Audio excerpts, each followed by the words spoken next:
Okay, good morning, everybody, and happy Monday. Welcome to the month of December. It's good to be back. I hope everyone had a good couple of days to relax. If you're in the United States, of course, hopefully you had a good weekend celebrating Thanksgiving. Maybe you did some shopping. Maybe you took advantage of some deals. We also ran a whole bunch of stuff, so hopefully you're able to pick up some good stuff. We have Cyber Monday today. I know there's a couple more deals left here to take advantage of, so hopefully you guys are all doing that.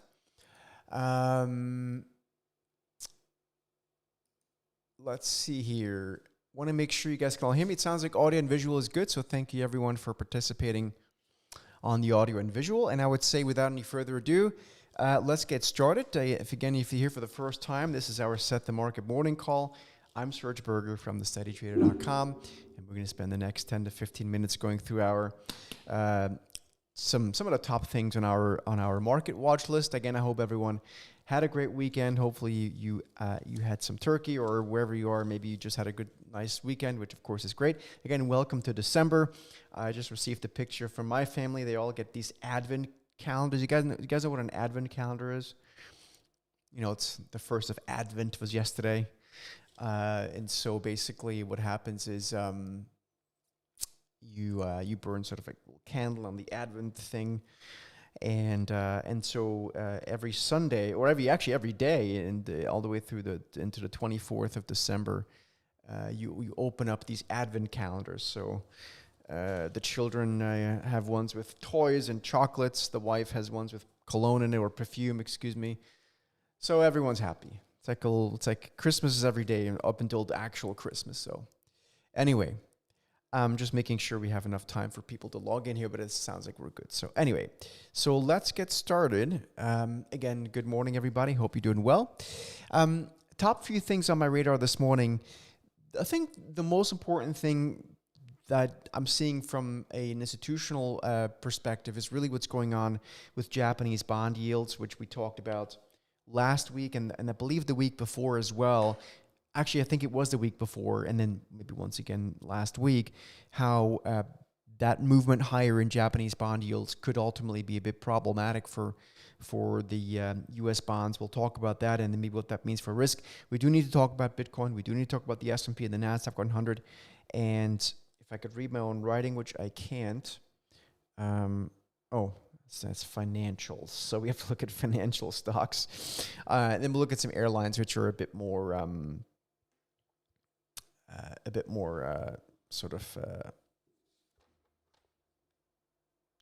tricky. But anyway, we'll get started here, and without any further ado, let's get going. So we need to talk a little bit about performance, and this is still the number one thing that I continue to see. I still think when you look at the markets, the sentiment is extremely bullish about the remainder of the fourth quarter. I think if one just purely looks at seasonality and why seasonality would work, which is largely that people are, it's kind of a self-reinforcing mechanism. It's like a feedback loop. But the actual reason why the fourth quarter has to be positive is because a lot of fund managers tend to be lagging in performance, right? Their benchmark. So maybe you get some perspective of why this actually happens. I know a lot of times people don't care why it happens. They believe it's just a random seasonality thing, but there's an actual reason for it. So if you're a fund manager and you're underperforming your benchmark, which typically is the case, you do what's called chasing, which is something I don't like to do. But chasing is basically marking up your book and buying the stocks that have done well year to date. And so that's typically why that seasonality stuff tends to work. In my 26 years of doing this, to my recollection, and again, 26 years is quite a while, so I probably wasn't even aware of this until 5 years plus in. But so since that time, I've never seen more people bullish on the fourth quarter just because it tends to happen. Now, that does not mean it can't or won't happen. That is not even what I'm saying. What I'd like to just remind people of is that if we don't get a fourth quarter rally, so far, and let me maybe back up. So far, the S&P 500 is up about 2.6% on the quarter, right? So that's October and November, not taking into account this morning's drop. So this morning's the S&P is down, 60 something basis points, whatever it is. Let's see. Down, 60 basis points. So the S&P is basically up 2% on the quarter. The Nasdaq is up about let's call it 2.5%, right? That's on the quarter. So the longer and I mentioned this last week, the longer we don't get a real meaningful jolt, the more it's going to ultimately be something that could really go the opposite direction. Again, this is not my base case, but I personally am very flat stocks. I believe there's a lot more risk than people think. What people are now waiting for and counting on, and you can listen to the people on TV talk about this as well, is essentially central bank easing, quantitative tightening stopping. So that basically means quantitative easing. So these are all the liquidity things people talk about, and that may happen, but it may not, right? Well, the quantitative tightening, that we know that's stopping. That's a fact, right? Like, I think today or tomorrow or something like that. But it does not mean that the market's going to explode higher, right? There are other forces to consider, of course, as always. So I want to be a bit sort of I don't want to be the party pooper here, but I believe that a lot of people are counting on this fourth quarter rally, this now December rally that must happen, as if it's a sure thing. I will tell you, it is anything but a sure thing. Yes, seasonality-wise, it tends to happen, but if it doesn't happen, it can get quite gnarly, right? Now, again, this does not mean we have to be short or jump out any windows, but it is something that we need to just be mindful of. So anyway, hopefully this helps you more than it confuses you. I'm just trying to help people risk manage, because we know how people are positioned. People have never been more bullish. Most people are incredibly at risk of the S&P 500, and that, of course, is something that we're very, very concerned about heading into 2026.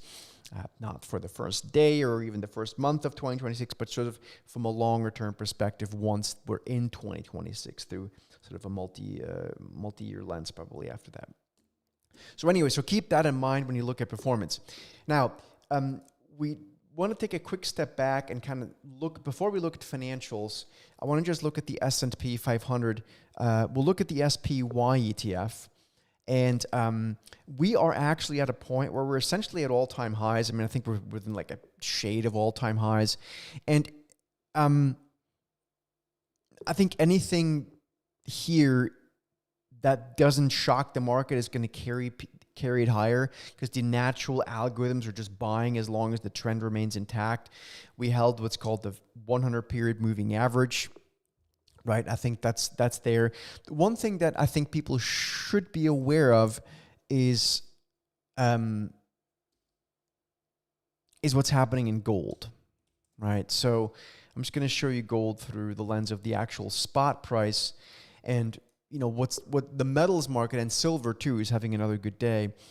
I think there's something happening there that is just not yet resonating on the index level with the equity space, largely because of, again, the passive inflows. But there is a story that tries to kind of make itself be heard, that I wouldn't want to be dismissive of, right? So we want to continue to ride the trend, but we want to be aware of this gold now having yet another rally. Palladium looks very strong. We actually added that to one of the lists this morning. If you're a heat seeker member, you're going to get that this morning, and silver too, right? I mean, silver is now basically at a I'm going to show you silver spot prices. So this is the silver chart, and you can see all-time highs this morning, up another 2%. So it's a bit of a tricky spot. The chart I showed to our members this morning is this one. What you have here in blue is the NASDAQ 100 futures. And what you have in the candlestick chart, of course, is the price of Bitcoin. Now, Bitcoin is now this morning down about, 4% or something, 4.5% on the day. And so the question still begs if this this move lower in Bitcoin is an anomaly, and that if it's going to rally strongly, and then equities will just can also go up, or if there's something else, and we just don't know, right? There's a lot of storytelling and a lot of people making it sound very certain, but we don't actually really know whether ultimately the Nasdaq wants to catch up lower. So anyway, I would caution people to not get too complacent here as we start into December. However, I will tell you that there are parts of the market that are acting, I think, very strongly, and I don't want to dismiss that. And one of those parts of the markets is the financials. So this is the XLF ETF. You can look at individual stocks like money center banks like